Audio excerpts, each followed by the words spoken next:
नमस्कार.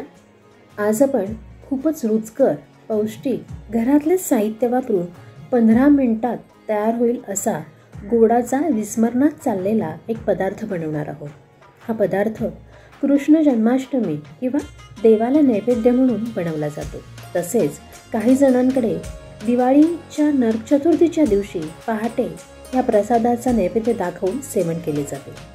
तर असा हा प्रसाद आपण एका हंडीमध्ये काढून घेत आहोत, कारण की हा प्रसाद कृष्णाचा आवडत्या पदार्थांपासून म्हणजे दूध पोहे यापासून बनवला आहे. त्यामुळे हा आपण त्याच्या आवडत्या हंडीमध्ये त्याला अर्पण करणार आहोत.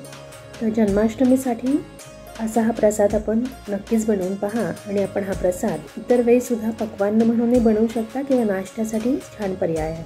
असा हा रुचकर प्रसाद आपण पाहू शकता. तर यासाठी आपल्याला अत्यंत कमी सामान लागणार आहे, जे आपल्या घरात सहज उपलब्ध असतं. इथे आपण 1 वाटी पोहे घेतलेत आणि 1 छोटी वाटी दूध घेतलेलं आहे आणि अर्धा वाटी आपण गूळ घेतला आहे आणि ड्रायफ्रूट्स घेतले तिथे काजू आणि बेदाणे. त्यासाठी हे मी 1 वाटी पोहे घेतलेत, ते थोडे धुवून घेतले आणि त्यामध्ये आता दूध घालून घेते. आधी थोडंसं दूध घालून घेऊया. दुधामध्ये हे पोहे आपल्याला छान भिजवून घ्यायचे. आजची रेसिपी आवडल्यास आपल्या चॅनलला नक्की सबस्क्राईब करा, म्हणजे नवीन येणाऱ्या रेसिपींच्या व्हिडिओचे नोटिफिकेशन सगळ्यात आधी आपल्याला मिळेल. उरलेलं दूधही त्यामध्ये आपण घालून घेतले आणि व्यवस्थित मिक्स करून आपण झाकण ठेवून हे 10 मिनिटांसाठी बाजूला भिजत ठेवून देऊयात पोहे. पुढची कृती पाहण्यापूर्वी मी आपल्या सर्वांचे आपल्या आरोग्य रुची किचन कट्ट्यावर स्वागत करते. तर आता यासाठी आपल्याला आणखी एक पदार्थ लागणार आहे, तो म्हणजे ओल्या नारळाचा चव. तो आपण अर्धा वाटी घेतलेला आहे. आणि इथे आता मी पॅनमध्ये तूप घालून घेते 3 चमचे. आणि ते तूप थोडंसं वितळल्यानंतर त्यामध्ये आपण काजू आणि बेदाणे घालून थोडेसे ते तळून घेणार आहोत तुपामध्ये. आपल्याकडे जर चारोळे असतील तर आपण चारोळेही नक्की घालू शकता किंवा बदामाचे काप जरी वापरले तरी चालतील. हे दोन्ही आपण व्यवस्थित तळून घेऊयात आणि नंतर एका प्लेटमध्ये काढून घेऊयात. ही रेसिपी आपण अगदी नाश्त्यासाठीही बनवू शकता. खूप पौष्टिक असा नाश्ता म्हणूनही तयार होते आणि प्रसादासाठी तर आपण नक्कीच बनवू शकतो. अगदी गणपतींमध्ये सुद्धा चालेल. इथे तुपामध्ये आता आपण ड्रायफ्रूट्स काढून घेतल्यानंतर त्यामध्ये आता अर्धा वाटी जो आपला गूळ होता तो मी सुरीने कापून घेतला होता. तरी त्यात थोडेसे खडे असतील तर ते मी उलटल्याने थोडेसे चेपून घेते. आणि त्यात आता हे पाव वाटी पाणी आपण घालून घेणार आहोत, म्हणजे गुळाचा थोडासा पातळसर पाक करणार आहोत. म्हणजे त्यामध्ये आपण पोहे घातल्यावरती पोहे आपले कडक नाही होणार. हे बघा, मी थोडेसे त्याच्या काही गुठळ्या असतील गुळाच्या तर फोडून घेतल्याने आता छान पाक तयार झाला आहे आपला. यामध्ये आपला जो ओल्या नारळाचा चव होता तो मी घालून घेते आणि ओल्या नारळाच्या चवाची चव या पोह्यांमध्ये खूपच छान लागते. त्यामुळे आपण आपल्या आवडीनुसार ह्याचं प्रमाण थोडंसं कमी जास्त करू शकता. गूळ आणि खोबऱ्याचं ह्या चिमूटभर मी मीठ घालून घेतलेलं आहे. आणि आता हा आपण पाहू शकता आपला गूळ छान वितळला आणि खोबरंही त्यामध्ये थोडंसं छान परतलं गेलं आहे. इकडे आपले पोहे आपण भिजत ठेवले होते दुधामध्ये, ते खूप छान दुधामुळे त्या पोह्यांना एक छान स्वादही येतो. भिजलेले आहेत मोकळे असे.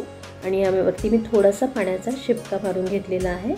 आणि इथंही आपण थोडंसं गुळामध्ये पाणी आत्ता वाढवून घेतलं आहे की आणखी गुळाचं पाक तयार नको व्हायला.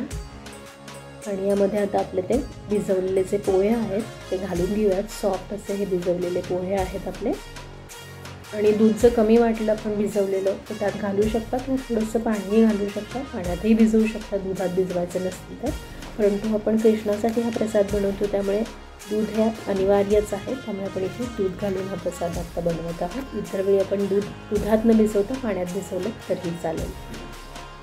तर अशा रीतीने हे आपले पोहे आपण व्यवस्थित गूळ खोबरं आणि पोहे मिक्स करून घेतले. आणि ह्याच्यावरती झाकण ठेवून आपण 3-4 मिनिटाची एक वाफ काढून घेऊयात. हे बघा, छान वाफ बसलेली आहे पोह्यांना. आपले पोहे आपल्याला अगदी छान मोकळे आणि सॉफ्ट मऊ लुसलुशीत असे दिसत आहेत आणि खूप छान गुळाचा रंगही आला आहे. यावर झाकण ठेवूयात. आजची रेसिपी आवड लाईक करा, सबस्क्राईब करा आणि शेअर करा. तर एक वाफ दिलेली आहे त्याला आपण 1 मिनिटाची साधारणतः. आणि आपण व्यवस्थित तो आता हे मिक्स करूया. आणि खूप छान रंग आला आहे आपल्याला आपल्या गूळ पोह्यांना. त्याच्यावरती मगाशी तळलेले जे ड्रायफ्रूट्स होते आपले ते घालून घेतलेले आहे. ते व्यवस्थित मिक्स करूया. आणि अत्यंत पौष्टिक आणि रुचकर हा असा आपला गूळ पोहे हा पदार्थ तयार आहे। नैवेद्यालाच नाही तर इतर वेळी नाश्त्यालाही आपण बनवू शकता। ह्याच्यावरती 3 चमचे मी छोटे चमचे वेलची पावडर घालून घेतलेली आहे आणि जायफळ किसून घेतलं। दोन्हीचाही स्वाद आपल्या गूळ पोह्यांना खूप छान येणार आहे। तर असे हे पोहे आपण नक्की बनवून पहा आणि आपला अभिप्राय मला कमेंटमध्ये नक्की कळवा। आणि आता हे पोहे आपण झाकण ठेवून मुरत ठेवले आहेत आणि आता आपण नंतर ते एका हंडीमध्ये काढून घेऊयात आणि व्यवस्थित पुन्हा त्याला ड्रायफ्रूट्सने सजवून आपल्या जन्माष्टमीनिमित्त कृष्णाला अर्पण करूयात। हा आपला जन्माष्टमीचा नैवेद्य। तर असे हे पोहे आपण नक्की करून पाहाल आणि आपला अभिप्राय मला कमेंटमध्ये नक्की कळवालच। इथे आपण पिवळसर गूळ वापरल्यामुळे खूप छान रंगही आला आपल्या गूळ पोह्यांना। आणि इथे आपल्याला आवडत असेल तर आपण खोबऱ्याचा चव आणखी जास्त वापरू शकता, कारण की खोबऱ्याचा चव जो वापरला आहे त्याचा खूपच छान स्वाद आपल्या गूळ पोह्यांना येतो। तर असे हे आपले गूळ पोहे तयार आहेत आणि पुन्हा भेटूया अशाच एका स्वादिष्ट रेसिपीसह। तोवर आनंदी रहा, आरोग्यदायी रुचकर खा आणि पाहत रहा आरोग्य रुची किचन कट्टा। धन्यवाद।